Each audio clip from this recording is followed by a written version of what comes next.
Balik lagi bersama kami, review film bioskop yang sedang tayang. Dan lagi-lagi kita bertemu dengan film horor. Untuk kesekian kalinya kita nonton film horor. Nah, ini film horor digadang-gadang salah satu film selain Miracle dan lain-lain ya. Ini diadaptasi dari film Korea berjudul Morning Grave. Dan film diadaptasi di bahasa Indonesia. Judulnya Kalian Pantas Mati. Kalian Pantas Mati ini disutradarai oleh Ginanti Rona. Cukup asing ya didengar ya. Iya. Kita sebelumnya kayaknya taunya Joko Anwar doang sih. Nah, terus sinopsis dari si Kalian Pantas Mati ini adalah jadi seorang remaja yang bernama Raka yang diperankan oleh Emir Mahira. Siapa itu Emir Mahira? Itu pemain Garuda di Dadaku. Ya, dia seorang indigo. Iya, dia indigo bisa melihat setan-setannya. Dan dia struggle sama keindigoannya itu. Jadi kayak dimintain tolong mulu sama setan. Gak enakan sama setan. Gak enakan sama setan gitu lah. Nah, jadi bikin dia jadi cowok freak gitu ya di sekolah ya. Cowok freak. Dan akhirnya dia pindah sekolah gitu ya. Karena apa namanya indigonya ini membuat dia sering dibully di sekolah. Nah, benar, dibully. Terus pindah lagi, dibully lagi. Dibully lagi. Ya karena emang. Nah, ketika freak lah ngomong sendiri.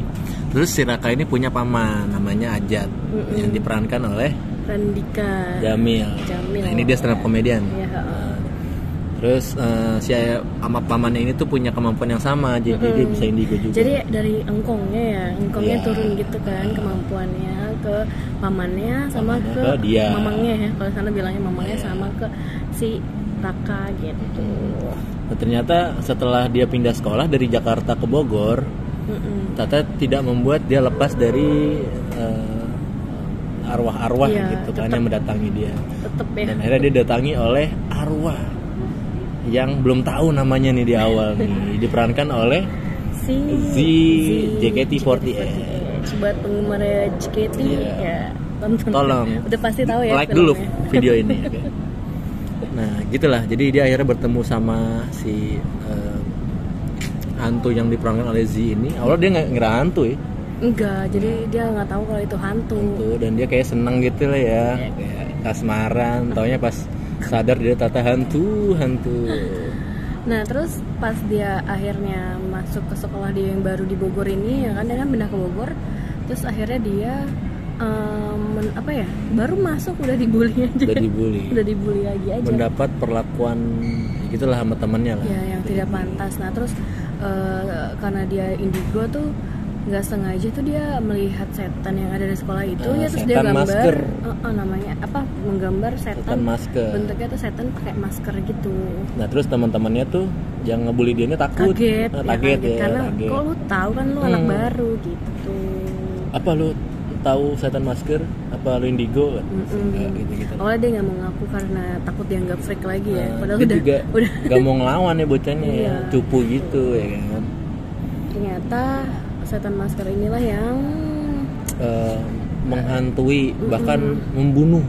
Jadi kayak membalaskan dendam gitu ya. Jadi tuh si setan ini punya dendam ya sama si gengannya yang suka bully ini loh. Jadi di awal-awal film tuh satu gengnya itu terbunuh, teman satu gengnya terbunuh ketabrak mobil.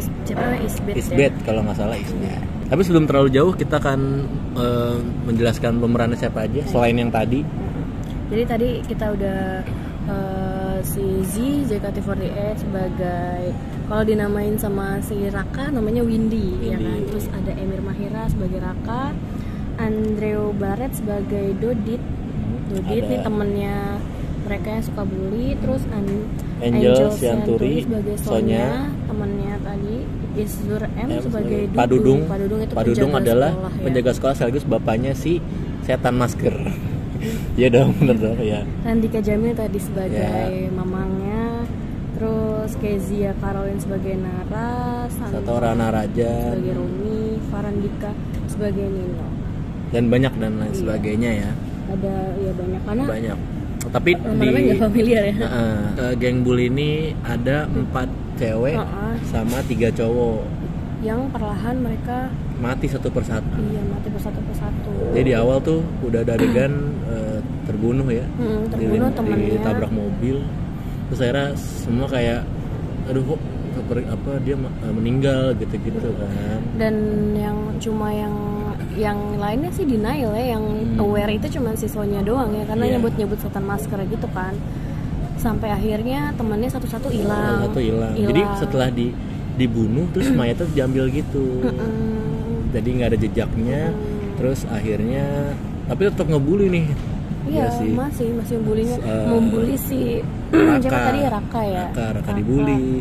Terus si Nara dibully. Iya temannya Raka sekaligus teman sahabatnya setan. Iya jadi dia dibully terus menerus dan bulinya parah banget ya. Terus akhirnya satu semuanya mati tersisa gitu. Ya nggak ada yang sisa sih, mungkin mati semua. Dan terus akhirnya si Raka ini tahu kalau si perempuan ini namanya Dini. Iya. Jadi ternyata dia nanya sama Nara, kamu tahu nggak siswa yang pernah sekolah di sini tapi meninggal tabrak bis? Itu kan. Ada namanya Dini, nggak punya fotonya tapi ada di majalah kelas jadi penari, menang lomba tari gitu kan. Ada cari mukanya adalah muka si arwah tadi nyamperin dia dan ngikutin itu dia namanya ya. Dini. Dan ceritanya bukan tentang itu doang, tapi ceritanya tentang si arwah cewek itu yang dibilang Windy sama Raka, dan Raka yang gimana ya, yang sehari-hari mereka berteman deket, gitu. Deket lah kayak pacaran gitu tapi sama hantu. Gitu kan. Dan ternyata dia baru tahu ternyata setan masker. Jadi dia diserang juga nih si Raka sama setan masker. Ternyata setan maskernya pas dibuka masker adalah si Dini juga. Iya, si Windy itu tadi juga. Jadi yang nama aslinya adalah Dini gitu. Kita bertanya-tanya ya di awal nih siapa nih sebenarnya nih? Iya benar. Apa emang setannya dua, arwahnya dua, tapi kok nggak saling kenal? Karena si Win yang tadinya setan awal si Dini itu bener-bener kayak bertolak belakang gitu sifatnya, kan baik. Iya, si Dini yang setan masker jahat, yang Dininya yang wujudnya masih siswa tuh baik. Iya, nah itu yang menjadi sebuah pertanyaan dan dijawab sampai akhir sih ya. Akhirnya itu dia siapa, ya masuk akal lah ya. Lalu siapa yang membunuh si geng-geng yang ngebully, nonton film. Iya, dan apa yang terjadi sama mereka juga sebenarnya rahasia setan masker itu gimana, bisa ditonton di filmnya. Karena ini seru banget, jadi intinya dendam karena dibully film ini tuh. Jadi karena ini tuh film adaptasi dari Korea ya, Morning Grave. Sebelumnya juga belum pernah sih nonton filmnya sih, belum. Kayak baru tahu juga karena diadaptasi ini deh. Ya. Maksudnya bukan yang hits gitu kali, apa emang nggak tahu aja kali ya. Dan emang sih beberapa adegan bullyingnya tuh kayak mungkin adaptasiin bullying di Korea juga, nggak tahu deh kalau misalkan di Indonesia tuh bisa separah itu apa enggak, tapi itu cukup parah ya. Adegan bullyingnya mereka tuh sampai bullying si disuruh cium batu. Iya gitu, terus si Raka. di dagunya dibakar, dimasukin kertas gitu-gitu, pokoknya dagunya dibakar banget. Ya. Dan dilakuin di sekolah gitu, sampai kita tuh yang nontonnya kayak kesel banget gitu ya. Ikut ke bawah emosinya juga gitu. Untuk artis-artis yang menjadi bullyingnya itu, yang teman-teman itu yang Sonya dan kawan-kawan tuh, walaupun nggak terlalu familiar ya, mereka actingnya oke sih, kayak cukup ngebangun cerita sih, dan punya tempat sendiri gitu. Iya, terutama Sonya sama si Dodit ini nih, Dodit kan. Iya. Karena dia kayak ke kepalanya lah gitu kan. Nah, dia juga mati paling terakhir ya. Ketika dia lagi nyari siapa sih yang neror dia dan teman-temannya selama ini gitu. Akhirnya ketemulah, nah itulah nonton di film. Terus untuk chemistry-nya Emir sama Z juga cukup lumayan ya, solid gitu ya, nggak terlalu jomplang, walaupun Z kayaknya ini debut pertamanya ya. Kurang tahu sih, cuman mungkin iya. Iya, jadi kayak Z ini tuh kalau ngomong cepet, kadang artikulasi dia ngomongnya tuh nggak jelas, jadi nggak jelas karena cepet ngomongnya. Walaupun dari ekspresi mimik wajah dan penyampaian emosi dia sih udah cukup oke ya, sebagai artis baru gitu yang jebolan idol lah istilahnya gitu ya. Nggak dan cantik sih, enak banget dilihat. Benar. Karena semua JKT48 lumayan. Nah, kalau misalkan Emir sendiri juga oke sih, nggak cukup untuk membangun karakter Raka yang bisa ngelihat setan gitu kan. Cukup membangun karakternya masing-masing di film ini. Iya. Cuman kayak mungkin kalau kelebihannya sebenarnya so-so aja sih ya di filmnya, karena dia nggak terlalu mainstream nggak sih alurnya ya, ada yang dibully. Kalau bully dulu pernah ada film Aib si berbully tuh. Iya kayak gitu. Film Aib tuh dulu sama kayak modelnya kayak gitu. Jadi dia dibully sama teman-temannya, terus yang dibully ini ngebalas dendam ketika udah mati kan. Tapi di sini tuh kayak dibangun yang agak complicated gitu. Nah, untungnya sih di film ini bisa menaruh adegan yang cocok gitu di sini. Jadi ya mungkin kalau yang udah nonton film Morning Grave bisa komen sih, sebenarnya beda jauh nggak sih sama si Kalian Pantas Mati ini gitu. Ya secara keseluruhan paling kayak ya alurnya sih ya udah bisa ketebak ya kayak gimana.